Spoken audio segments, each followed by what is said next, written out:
Hello friends, class 10th ICSE से अपना नया चैप्टर स्टार्ट करते हैं। चैप्टर है हमारा रेशियो एंड प्रोपोर्शन। चैप्टर को स्टार्ट करने से पहले रेशियो और प्रोपोर्शन कहते हैं किसको वो बता देता हूँ। ठीक है, दो नंबर के बीच में रेशियो इस तरह से लिखा जाता है, इसको पढ़ते हैं ए रेशियो बी या ए इज टू बी। और इस ए इज टू बी को ए अपॉन बी भी लिख सकते हैं। तो ए अपॉन बी और ए इज टू बी या ए रेशियो बी एक ही बात होती है।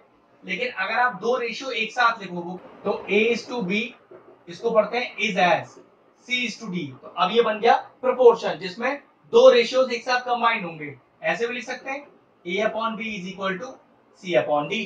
ठीक है, तो ये हो गया रेशियो, ये हो गया प्रोपोर्शन। अब स्टार्ट करते हैं अपना चैप्टर। तो पहला क्वेश्चन है कि find the compound ratio of the given question. तो कुछ नहीं, दो रेशियोज दिए, कंपाउंड रेशियो क्या होता है। तो पहले रेशियो क्या लिख सकते हैं हम 7/5, एंड को भी एंड रहने दीजिए, इसे क्या लिख सकते हैं 9/10। अब इनका कंपाउंड रेशियो सिंपल, दोनों को मल्टीप्लाई कर दो, बस इसी को कंपाउंड रेशियो बोलते हैं। तो 5/7 इंटू 9/10। देखो कुछ कैंसिल आउट हो रहा है, बिल्कुल हो रहा है। 5 to the 10, आंसर कितना आ गया 9/14। और बाद में रेशियो फॉर्म में कैसे छोड़ेंगे 9:14। ये लीजिए आगे कंपाउंड रेशियो। चलिए इस बार तीन रेशियोज दिए, निकालना आपको कंपाउंड रेशियो है। तो बस क्या करते हैं, इसका पहले फ्रैक्शन में लिख लो। तो 2/3, 4/5, 6/7। कंपाउंड रेशियो क्या होता है, मल्टीप्लाई कर दो तीनों को। तो 2/3 इंटू 4/5 इंटू 6/7। जो कुछ कटता हो तो कैंसिल आउट कर दो। जी हाँ, ये कट गया 3 2 6। और कुछ कट रहा है इसमें नहीं, और कुछ भी नहीं कट रहा। कितना आ गया 2 4 8 8 2 16 अपॉन 7 5 35। और कंपाउंड रेशियो है तो रेशियो के फॉर्म में लिखिएगा। तो 16/35 कंपाउंड रेशियो आ गया इन तीन रेशियोज का। चलिए एक क्वेश्चन और लिख दिया है, इस बार एक रेशियो, दो रेशियो और तीन रेशियोज, और निकालना कंपाउंड रेशियो है। कुछ नहीं करना, सिंपल पहले फ्रैक्शन में लिखकर मल्टीप्लाई कर लेंगे। तो देखो ये x plus Y upon x minus Y. अब डायरेक्टली कर देता हूँ मल्टीप्लाई, तो अब आपको पता ही है कि कंपाउंड रेशियो क्या होता है, x² plus Y square upon x plus Y का होल स्क्वायर इंटू, अब ऐसी तीसरा ratio x² minus Y square का होल स्क्वायर। चलो दो बार लिख देता हूँ होल स्क्वायर ना लगाकर, होल अपॉन x की पावर 4 माइनस y की पावर 4। देखो कुछ कैंसिल आउट हो रहा है, अभी तो एक टर्म कैंसिल हो रहा है। देखो ये वाला x प्लस वाई, और यहाँ x प्लस वाई का होल स्क्वायर है ना, तो इसको दो बार लिख दो x प्लस वाई। ठीक, ये एक टर्म चला गया। अब क्या बचा, ऊपर हो गया x² प्लस वाई स्क्वायर। यहाँ देखिए इस x² माइनस वाई स्क्वायर को क्या लिख सकते हैं, आइडेंटिटी होती है ना a² माइनस b स्क्वायर की, क्या a माइनस b और a प्लस b। ऐसे इसमें भी लगा दीजिए आइडेंटिटी। तो a माइनस b और a प्लस का b होल अपॉन, नीचे क्या बचा, एक x माइनस वाई बचा हुआ है, एक x प्लस वाई बचा हुआ है। अब देखो यहाँ पर आइडेंटिटी लग रही है कैसे, यहाँ मैं सॉल्व करके दिखा रहा हूँ। x की पावर 4 है ना, इसको स्क्वायर पे स्क्वायर डालो, और इस y की पावर 4 पे भी स्क्वायर पे स्क्वायर डालो। अब ये कितना हो गया a² माइनस का b स्क्वायर। तो a माइनस का b, और ऐसे ही a, और ऐसे ही a प्लस का b। तो बस ये टर्म उठा के यहाँ लिख दो। तो x² माइनस का वाई स्क्वायर और x² प्लस का वाई स्क्वायर। देखो कोई टर्म कैंसिल आउट हो रहा है, x प्लस वाई से x प्लस वाई गया, x माइनस वाई से x माइनस वाई गया, x² प्लस वाई स्क्वायर से x² प्लस वाई स्क्वायर चला गया।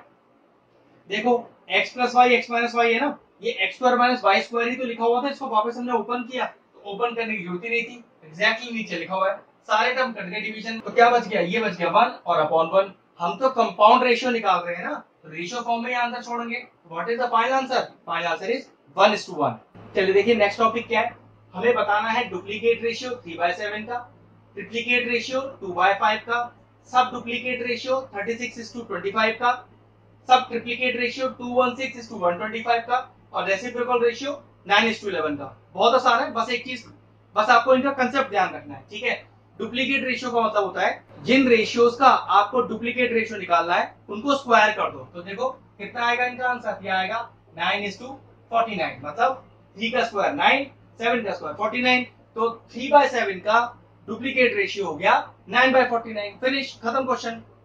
अगर ट्रिप्लीकेट रेशियो आएगा तो जैसे आपने डुप्लीकेट रेशियो में स्क्वायरिंग ऑन बोथ साइड्स किया था, ट्रिप्लीकेट रेशियो में क्यूबिंग ऑन बोथ साइड्स कर दो। तो कितना आएगा, 2 का क्यूब करो, 2 to the 4 to the 8 is 2, 5 into 5 into 5 that is equal to 125। तो ये लीजिए ट्रिप्लीकेट रेशियो आ गया।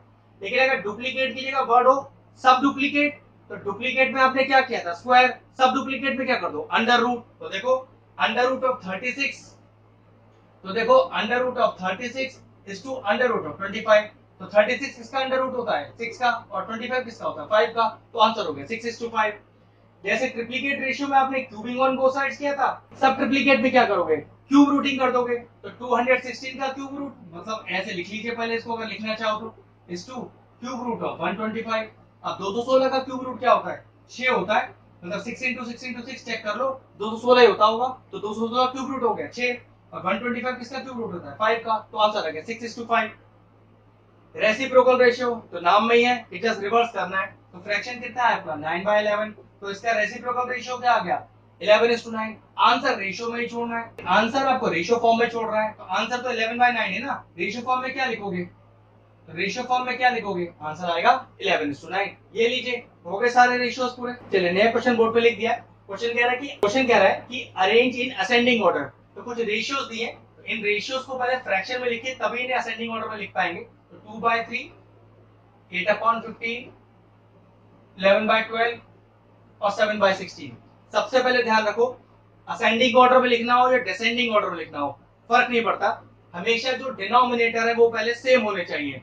अब डिनोमिनेटर सेम होने के लिए आपको सारे डिनोमिनेटर के टर्म्स का एलसीएम लेना पड़ेगा। तो चलो भाई लेते हैं, तो 3, 15, 12 और 16 एलसीएम लेते हैं। तो 3, 15, 12 और 16 चेक कर लेते हैं, 3, 15, 12 और 16। चलिए तो पहले एलसीएम लेते हैं, तो 3 से डिवाइड करते हैं, 3 1 3, 3 5 15, 3 4 12 और 16 को एज इट इज छोड़ देते हैं। फिर एक बार 4 से कर लेते हैं, यहाँ 1, यहाँ 5, 4 1 4 और 4 4 16। तो क्या रहेगा आपके पास, 3 इंटू 4 इंटू 5 इंटू 4। तो चलिए मल्टीप्लाई करते हैं, तो 4 3 12 और 5 4 20, 12 2 24। तो देखो एलसीएम कितना आ गया, एलसीएम आ गया 240। अब इसको यूज कैसे करना है वो तरीका देखिए, बहुत आसान है। तो लिख लो पहले 2/3, आगे मैंने लिखा 8/15, फिर अगला मैंने लिखा 11/12 और अगला लिखा मैंने 7/16। अब ध्यान रखो इस 3 में मैं कितना मल्टीप्लाई करूं कि आंसर 240 आ जाए। ध्यान रखना इस 3 में मैं कितना मल्टीप्लाई करूं कि आंसर 240 आ जाए। तो पक्की बात है मुझे कितना मल्टीप्लाई करना पड़ेगा, 240 को 3 से डिवाइड कर दो, कितना आएगा, 80 आएगा। ध्यान रखना जिस नंबर से नीचे मल्टीप्लाई किया उसी नंबर से ऊपर मल्टीप्लाई करना पड़ेगा। कितना आ गया देखो, ये आ गया 160 अपॉन का 240। चलिए नेक्स्ट में देखो, बिल्कुल वो इसी तरह है कि 15 में कितना मल्टीप्लाई करूं 240 आ जाए, 240 को 15 से डिवाइड कर दो, 16 आएगा। नीचे अगर 16 से किया तो फिर ऊपर भी 16 से मल्टीप्लाई करना पड़ेगा। देखो कितना आ गया, नीचे तो 240 आएगा ही आएगा, ऊपर 8 6 48, 4 आ गया कैरी, 8 1 8 और 4 12, तो 128 अपॉन 240। चलिए यहाँ पर आइए, फिर वही कि 12 से कितना मल्टीप्लाई करूं 240 आ जाए, वैसी बात है 20 से करना पड़ेगा। अगर नीचे 20 से किया तो ऊपर भी 20 से करना पड़ेगा। नीचे तो 240 आ रहा है, ऊपर कितना आ गया 220 आ गया। ठीक है, अब नेक्स्ट नंबर देखो 7/16। अब इस 16 को किससे मल्टीप्लाई करूं कि 240 आ जाए, डिवाइड कर दो 240 को 16 से, तो 15 आएगा। नीचे 15 आएगा तो फिर ऊपर ही 15 से मल्टीप्लाई करना पड़ेगा। तो ये तो कंफर्म है कि नीचे तो 240 आ रहा है, ऊपर देखो तो 7 5 35, 3 10, 7 और 3 10, तो 105 आ गया। अब बेस तो नीचे के सारे बराबर हैं, तो जिसका न्यूमरेटर बड़ा वो नंबर बड़ा, जिसका न्यूमरेटर छोटा वो नंबर छोटा, क्योंकि आपको असेंडिंग लिखने हैं ना, मतलब छोटे से बड़ा लिखना है। तो सबसे छोटा न्यूमरेटर किसके पास है, 105 और 240 के पास, ये सबसे छोटा हो गया। फिर उससे बड़ा कौन, अब 105 के बाद है 128, ये हो गया 8/15। फिर उसके बाद बड़ा कौन है, फिर उसके बाद बड़ा है 2/3, और फिर उसके बाद बड़ा कौन है, उसके बाद बड़ा लास्ट बच गया 11/12। ये लीजिए असेंडिंग ऑर्डर में लिख दिया। अगर डिसेंडिंग भी लिखना होता तो तरीका यही होता, पहले एलसीएम लेके डिनोमिनेटर सेम करते, फिर जिसका न्यूमरेटर बड़ा होता वो बड़ा माना जाता, जिसका छोटा होता वो छोटा माना जाता। ये लीजिए आ गया आंसर। चलिए नेक्स्ट क्वेश्चन बोर्ड पे लिख दिया, अच्छा क्वेश्चन है। A:B दिया है 6:7, B:C दिया है 8:9, लेकिन आंसर में A:B:C चाहिए, जबकि देखो यहाँ दो रेशियो है लेकिन यहाँ पर 3 नंबर का एक सिंगल रेशियो है। देखिए कैसे निकालेंगे, एक चीज का ध्यान रखना, B यहाँ पर सिंगल है ना, और देखो यहाँ डबल है, तो ऐसा कोई नियम लगाओ कि ये B सिंगल हो जाए। वो कैसे, देखो दोनों जो B वाले टर्म है उनका एलसीएम ले लो, तो 7 है इधर 8 उधर है, तो एलसीएम क्या आएगा 7 और 8 का, भाई 7 8 का कितना होता है 56। अब नियम ये है कि इस 7 में कितना मल्टीप्लाई करो कि 56 आ जाए, 8। अगर 8 यहां से किया तो 8 यहां से भी करना पड़ेगा, तो देख लो कितना आ गया, 8 6 48 और 7 8 56। फिर देखो B यहाँ वाला टर्म है जो कि 8 है। अब इस 8 को किससे मल्टीप्लाई करो, 56 है 7 से, इसको 7 से किया तो इसको भी 7 से करना पड़ेगा। तो देखो B/C कितना आएगा, 7 से करो, 7 × 56 और 9 7 = 63। क्या देखना B वाला रेशियो कॉमन हो गया है, हमें आंसर में B कॉमन ही चाहिए। आंसर कैसे लिखेंगे, A/B/C = A is 48, B is 56, उसका भी 56 से इसी में इंक्लूड हो गया, and C is 63। ये लीजिए आ गया आंसर। चलिए नेक्स्ट क्वेश्चन बोर्ड पे लिख दिया है, अच्छा क्वेश्चन है। दिया है कि 3A = 5B = 6C, A/B/C निकालना है। ध्यान से समझो, जब दो या दो से ज्यादा नंबर इक्वल टू में दिए हो, दो या दो से ज्यादा नंबर इक्वल टू में दिए हो, उन्हें किसी एक कांस्टेंट के बराबर कर लीजिए। तो मैंने क्या किया, 3A = 5B = 6C = K, ठीक है, से या हम लिख सकते हैं लेट, ठीक है। अब यहां से A का वैल्यू, B का वैल्यू, C का वैल्यू निकालिए K की टर्म्स में। वो कैसे, देखो 3A बराबर भी K है हमारे पास, 5B बराबर भी K है हमारे पास, 6C बराबर भी K है। तो A का वैल्यू कितना आ गया, K/3, B का वैल्यू कितना आ गया, K/5 और C का वैल्यू कितना आ गया, K/6। आंसर क्या चाहिए, A/B/C। भाई A B C का वैल्यू तो आ गया ना, तो कितना लिखूं, A/B/C = K/3 K/5 K/6। अब ये तो K हटाना है और डिनोमिनेटर के सारे नंबर भी हटाने, क्योंकि रेशियो डिनोमिनेटर में नहीं होगा, एग्जैक्ट सिर्फ न्यूमरेटर के टर्म्स ही होंगे। तो क्योंकि तीनों में K मौजूद है तो K तो अपने आप चला गया, कितना आ गया, 1/3 1/5 1/6। तो हमेशा ध्यान रखना, रेशियोज में जो एक कॉमन नंबर है वो तीनों में अगर मल्टीप्लाइड है तो तीनों से हटाया जा सकता है। अगर मान लो ये K वाला टर्म दो में होता और तीसरे में नहीं होता तो सॉरी फिर नहीं हटाया जा सकता। किसी एक पर्टिकुलर डिजिट को तीनों में मल्टीप्लाई कर सकते हैं, तीनों में डिवाइड कर सकते हैं, ठीक है। अब K तो गायब हो गया। अब दिक्कत है 3 5 6 कैसे हटाऊं, क्योंकि जो रेशियो होता है उसमें डिनोमिनेटर नहीं होते, सिर्फ न्यूमरेटर वाले टर्म होते हैं। तो 3 5 6 हटाना है, सबसे पहले इनका एलसीएम ले लो, बड़े आसानी से हट जाएगा। 3 5 और 6, तो देखो 3 1 3 और 3 2 6, तो कितना आ गया, 5 2 10 और 10 2 30, 30 एलसीएम आ गया ना। अब देखो तरीका क्या है इसका, 1/3 को 30 से मल्टीप्लाई कर दो, 1/5 को 30 से मल्टीप्लाई कर दो, 1/6 को 30 से मल्टीप्लाई कर दो, और देखो आंसर अपने आप आ जाएगा। 3 10 30, 10 आ गया, 5 6 30, 6 आ गया, 6 5 30, 5 आ गया। तो what is the ratio of A/B/C, 10:6:5। Clear हो गया। चलिए नेक्स्ट क्वेश्चन बोर्ड पे लिख दिया है, दो रेशियो दिए हुए हैं, इसके बराबर एक टर्म भी दिया हुआ है, हमें A/B रेशियो का वैल्यू निकालना है। चलो कुछ नहीं, पहले इन्हें फ्रैक्शन फॉर्म में लिखो, तो 3A + 2B 5A + 3B = 18/29। A/B कैसे निकलेगा, कुछ मत करो, क्रॉस मल्टीप्लाई कर लो, लास्ट में वैल्यू A/B की ही निकलेगी आकर। बहुत आसान, क्रॉस मल्टीप्लाई कर लेते हैं, तो 29 × 3A + 2B = 18 × 5A + 3B। अब 29 3 से मल्टीप्लाई भी होगा, 2 से मल्टीप्लाई भी होगा, तो कितना आ गया देखो, 3 9 से 27, 2 कैरी हो गया, 3 2 6 और 7 8, 87A + 29 2 हो गया आपके पास 58B = अब 18 × 5 करो, तो 5 8 40, 4 कैरी हो गया, ये हो गया 90A + 3 8 24 और 2 कैरी, 3 1 3 और 5 54B। A वाले तो हम एक तरफ कर लो, B वाले एक तरफ कर लो। तो मैं क्या करता हूँ, देखो ये हो गया 58B, B को उधर ला रहा हूँ और इस 87 A को उधर ले जा रहा हूँ। ये इसलिए किया, वरना A यहाँ पर नेगेटिव आ जाता, फिर आपको नेगेटिव बढ़ाना पड़ता, तो मैं पहले A को उधर ले गया। तो देखो कितना आ गया, ये आ गया 4B = 3A। आंसर में क्या चाहिए देखो जरा, इसको A/B भी तो लिख सकते हैं, चेक करो, B इधर ले जाइए, 3 इधर ले आइए, ये आ गया 4/3 = A/B। अब रेशियो के फॉर्म में लिख दीजिए, A/B = 4:3। ये लीजिए आ गया फाइनल आंसर।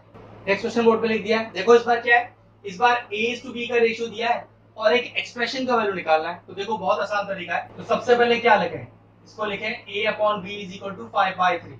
मतलब जहां जहां A/B लिखा हो मैं डायरेक्टली 5/3 लिख सकता हूँ। एक छोटा सा ट्विस्ट देखो, पहले इस क्वेश्चन को थोड़ा चेंज करते हैं, तो 5A + 8B = 6A - 7B। अब तरीका देख लो इसका, अगर कहीं पर लिखा है x + y और मैं आपसे कहूं इसमें से y कॉमन निकाल लो, तो क्वेश्चन अराइज होता है, सर यहाँ पर तो y है ही नहीं, कॉमन कैसे निकालोगे। नहीं, फिर भी कॉमन निकाल लो। तो देखो जरा ध्यान से, अगर आप y कॉमन निकाल रहे हो, लेकिन यहाँ तो y मौजूद ही नहीं है ना, तो ध्यान रखो आपने कॉमन मल्टीप्लीकेशन में से निकालना है ना, तो उस y को y प्लस 1, बिल्कुल यही फंडा मैं यहाँ लगाने वाला हूँ। कैसे? ऊपर न्यूमरेटर से b कॉमन ले रहा हूँ। आप कहोगे सर इसमें तो b कॉमन है नहीं, तो क्या करो भाई, मल्टीप्लीकेशन में से कॉमन निकाल रहे हो, आप डिवीजन में डाल दो। 5 इंटू कितना हो जाएगा, a अपॉन b प्लस का 8 होल अपॉन डिनोमिनेटर से b कॉमन निकालना है, लेकिन b तो यहाँ भी मौजूद नहीं है, तो भाई वो b मल्टीप्लीकेशन से बाहर कर रहे हो, नहीं है तो भाई डिवीजन में डाल दो, a अपॉन b माइनस का 7।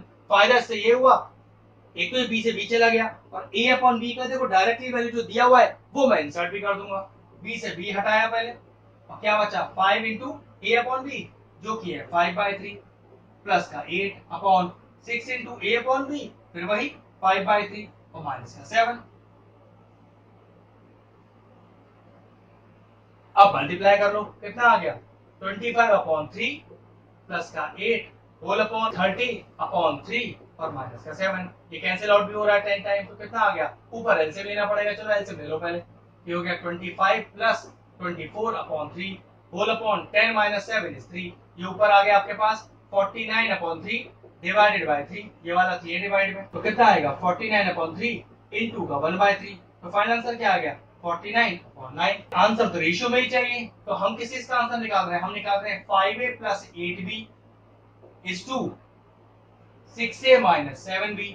आंसर रेशियो में ही डालना है, ये आ गया 49:9। बस आज का लेक्चर यही फिनिश करते हैं। पहले जितने मैंने टॉपिक आपको पढ़ा है उनको अच्छे से प्रैक्टिस कीजिएगा, नेक्स्ट लेक्चर में इसके आगे क्वेश्चन सॉल्व करेंगे। अगर हमारे व्यूअर्स को हमारे वीडियोस पसंद आ रहे हैं तो हमारे चैनल को सब्सक्राइब कर लें और साथ में लगे बेल आइकन को भी हिट कर दें। आपको अगर मैथ से जुड़ा कोई क्वेरी है किसी भी क्लास के लिए तो वो आप मुझे व्हाट्सएप कर सकते हैं, जो नीचे नंबर आ रहा है। आपका जो सोल्यूशन है मैं जल्दी से जल्दी देने का कोशिश करूंगा।